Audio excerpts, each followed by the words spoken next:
네, 안녕하세요. 프레젠테이션 마스터 줄리아나 리 이지윤입니다. 자, 발표하면 이제 영어 발표, 한국어 발표, 다양한 주제를 가지고 발표 많이 하시게 되는데, 제가 프레젠테이션 관련한 또 영어 프레젠테이션 관련한 교육이나 컨설팅을 하다 보면 이제 많은 질문들이 들어옵니다. 그 중에 질문 하나가 뭐냐면, 발표의 대본을 꼭 만들어야 될까요? 라는 질문이에요. 저는 발표 대본을 만들어도 외울 수가 없어요. 발표 대본으로 달달달 암기를 하면 한 문장 틀리면 그 다음 내용 생각이 안 나서 머리가 하얗게 되곤 합니다. 발표 대본이 정말 필요할까요? 그냥 없이 슬라이드만 보고 말하면 어떨까요? 라고 하는 질문이 들어옵니다. 자, 그러면 제가 드릴 수 있는 여러분에게 드릴 수 있는 답은 yes, no, no도 아니고 케이스 바이 케이스이긴 한데 저는 개인적으로 그 분야의 발표의 경험이 없는 경우라면 이 주제에 관해서 이 발표를 처음 하는 경우라면 그리고 발표의 분량이 굉장히 정확하게 5분, 10분 이런 식으로 정확하게 그 발표 시간 내에 발표를 해야 되는 발표라면 대본을 꼭 만드시라고 추천을 해드리고 싶습니다. 왜냐면요, 먼저 이제 짧은 발표의 경우에는 우리가 생각한 만큼 많은 내용들이 머릿속에 흘러가고 있는데 내가 얘기하고 싶은 것이 내 생각 속에 훨씬 많을 수가 있어요. 그러면 이제 5분짜리 예를 들어서 피칭을 한다, 발표를 한다, 굉장히 짧은 시간인데 그 시간 내에 내가 생각하고 있는 모든 내용을 청중에게 전달한다는 것이 그냥 즉흥적으로 한다는 게 참 어려워요. 그 분야에서 잘 알고 있거나 그 발표를 이미 그 시간 내에 몇 번 해봤던 경험이 있는 경우가 아니라면 저는 준비하는 단계에서 대본을 만드시라고 추천을 해드립니다. 대본을 만드는 이유는요, 그 대본을 정말 들고 토시 하나 틀리지 않게 읽는 용도로 대본을 만들라는 것이 아닙니다. 대본은 내가 말하고자 하는 내용을 조리 있게 제 시간 안에 정리할 수 있도록 해주는 어떻게 보면 연주자의 악보와 같은 거예요. 그리고 연기자의 대본과 같은 거고요. 연기를 아무리 잘하는 사람이라 할지언정 그죠? 그 시간 안에 그 프레임 안에서 말해야 되는 연기의 내용이 있어요.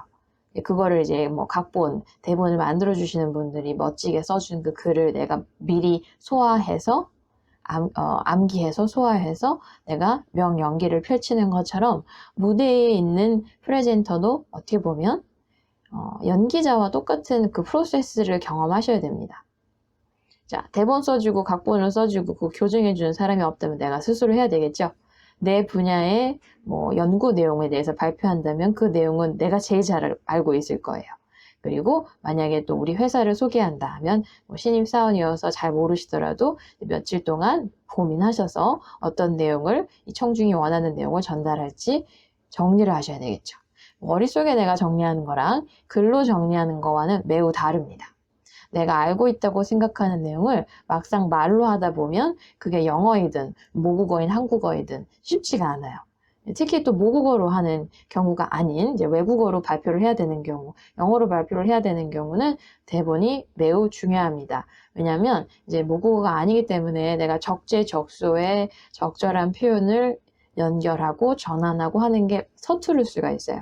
그러다 보면 매번 똑같이 사용했던 표현들만 반복하게 되고 문법에 오류가 생기거나 표현력이 좀 정확하지 않아서 청중이 여러분을 이해하지 못하는 경우가 종종 발생을 합니다. 그렇기 때문에 모국어가 아닌 외국어로 발표를 해야 되는 경우라면 특히 영어로 발표를 하셔야 되는 경우라면 발음 교정이나 끊어 읽는 법, 어떤 식의 강세를 주고 억양을 어떻게 해야 되는지까지를 내가 대본에 표시를 하셔야 돼요. 그렇기 때문에 대본은 연주자의 악보와 같습니다. 따라서 대본은 발표자에게 연주자의 악보와 같은 역할로 무대 위에서 그걸 보고 똑같이 치려고 하는 것이 아니라 내가 연습 시간에 연출하는 연출 노트이고 가능하시면 암기하시는 게 좋습니다. 무작정 암기하지 마시고요. 키워드 중심으로 그리고 또 슬라이드를 같이 보면서 우리가 이거를 시각화하는 작업이 굉장히 필요해요. 눈으로 보고 여러분의 대본을, 그리고 눈으로 또 어떤 부분에서 내가 이 얘기를 해야 되는지 슬라이드와 마칭을 해보시고 큰 소리로 따라해 보시면서 시각적인 거, 그리고 여러분 청각적인 거 이런 것들을 모두 자극하면서 내가 연습을 할 때 조금 더 쉽게 우리가 비주얼라이제이션 하면서 눈으로 보면서 메모를 암기를 좀 더 쉽게 할 수가 있습니다. 그냥 달달달달 암기하는 거는 굉장히 힘들 수가 있어요. 중요한 건 뭐냐면 어느 정도 반복을 하다 보면 이 내용이 이제 내 거가 되는 순간이 있어요. 그것을 우리가 내재화 혹은 영어로 internalization이라고 합니다. 그냥 memorization이 아니라 internalization이라는 것은 내가 그것을 깊이 있게 이해한다라는 뜻이에요. 나의 언어가 된다라는 거죠.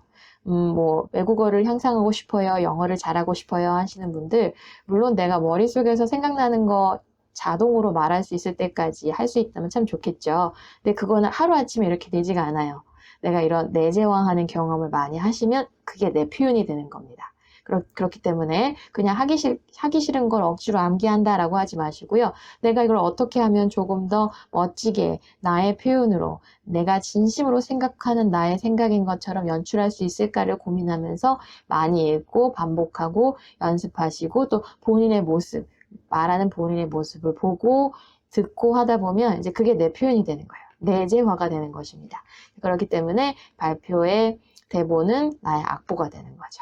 그걸 보면서 내가 여기 계속 실수하네 이런 부분도 표시하시고, 여기는 발음이 안 되네 하이라이트로 한번 쳐보시고, 여기는 억양을 조금 높여야 되는데 내가 자꾸 내리네, 그런 부분까지 여러분께서 대본에 적절하게 확인을 하실 수가 있습니다. 그렇기 때문에 대본이 주어졌을 때 이걸 암기하는 용도가 아니라 내재화하는 용도로, 연습하는 용도로 사용해 주시면 훨씬 부담감에서 벗어나겠죠. 그리고 한 문장을 잃어버리면 다음 문장이 생각이 안 나요 하는 사람의 특징이 뭐냐면요, 그걸 정말 생각 없이 암기하신 경우가 많다라는 거죠. 혹은 슬라이드를 보지 않고 흐름을 보지 않고 그냥 A4에 빡빡하게 쓰셔가지고 그냥 무작정 암기한다라는 거죠. 조금 귀찮더라도요, 여러분 대본에 옆에 슬라이드에 캡처된 버전을 함께 넣어주시고요. 그 순서대로 내가 이제 머릿속에 그 순서가 딱 기억날 수 있도록 암기하시면 좀 이렇게 한두 문장이 이렇게 생각이 안 나더라도 이렇게 막 패닉하는 거, 막 혼란스러워지는 상황에서 좀 벗어나서 침착하게 다음 문장으로 가실 수가 있어요. 한두 개 빼먹었다고 청중 모르거든요. 나만 아는 건데 그거 조금 까먹었다고 본인이 거기서 실수한 티를 팍 내시면 안 되겠죠. 그렇기 때문에 내가 대본대로 똑같이 해야 돼 라는 강박관념에서 좀 벗어나시는 게 좋아요. 그 흐름으로 어느 정도의 큰 흐름을 볼 수 있도록 우리가 키워드 같은 거에는 미리 하이라이트를 치시고 슬라이드와 병행해서 같이 보면서 암기하시면 그 암기에서 내재화되는 순간을 여러분 직접 경험하실 수가 있어요. 암기에서 내재화되는 순간은 사람마다 좀 다릅니다. 어떤 사람들은 25번 정도 읽으시면 암기가 되시는 분이 있고요. 어떤 분들은 뭐 50번, 그죠? 70번 이렇게 좀 연습을 하셔야지만 이제 편하네. 내가 그죠? 이렇게 자면서도 꿈속에서도 이렇게 말이 나와라는 순간까지 경험을 하신다는 게 바로 내재화인데요. 사람마다 그 포인트는 약간 다를 수가 있어요.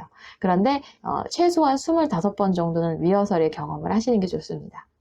그렇죠? 그것도 발표 바로 전날에 몰아치기 하셔가지고 당일치기로 그냥 벼락치기 하듯이 25번을 발표 전날에 하시는 것보다 가능하면 한 일주일 정도 여유를 주시고 하루에 5번씩 5일 정도 최소 그렇게 경험을 하시면 부담스럽지 않게 하루의 연습량을 1시간에서 2시간씩 조절하셔서 5일이나 일주일 정도 전부터 이렇게 리허설을 연습하시는 게 좋고요.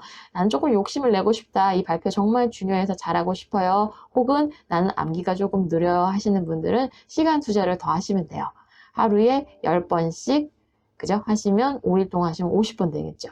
혹은 10번씩은 힘들어 하시는 분들은 하루에 5번씩 2주 동안 하시면 되겠죠. 그럼 50번 채워지니까요.